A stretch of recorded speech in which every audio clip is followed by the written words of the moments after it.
it was here that the seeds of Impressionism were sown. Monet soon became preoccupied with the effects of light on the subjects that he painted. Monet would refuse to paint even the leaves in the background unless the lighting conditions were exactly right for him. He would also often travel with his fellow artists to the forest of Fontainebleau near Paris to paint nature au plein air, in the open air, attempting to replace the subdued and dark shadows of their predecessors' work with open spaces and sunlight. He was concerned with the impression of sunlight on nature. He was concerned with the effects of light and the way in which light changes very rapidly throughout the day. And the way he achieved this, and this rapid change, was through his use of paint and his use of brushstroke. Maybe even more so than someone like Monet, he was almost obsessed with showing that he had been working on the canvas, and almost the only way he could achieve the effects which he saw in light, and the only way he could express his new interest in science and the new way people were understanding how colours worked, was to show lots of rapid brushstrokes and a very new approach to the use of colour, which was more concerned with fleeting impressions than a finished process.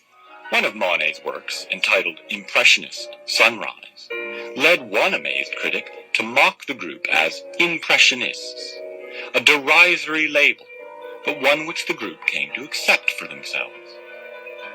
Criticism of the harshest kind would continue, though, during subsequent Impressionist exhibitions.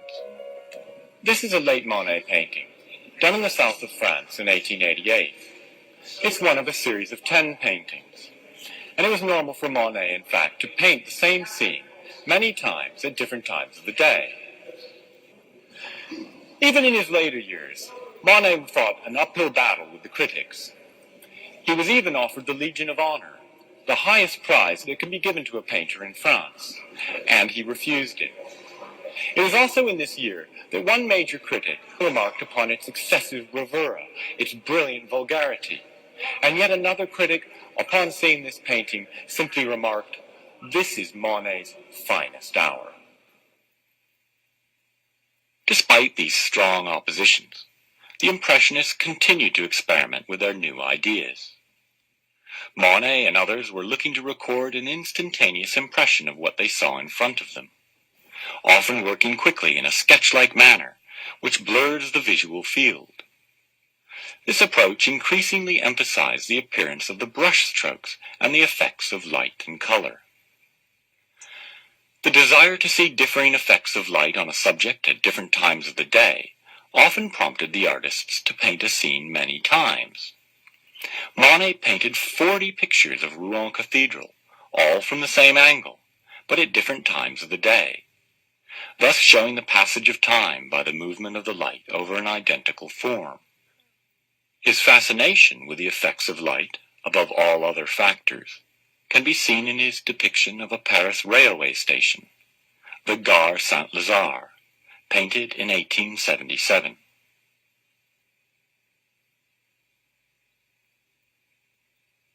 The Gare Saint-Lazare of 77, quite a small painting, you'll notice, is one of many that he painted in this station.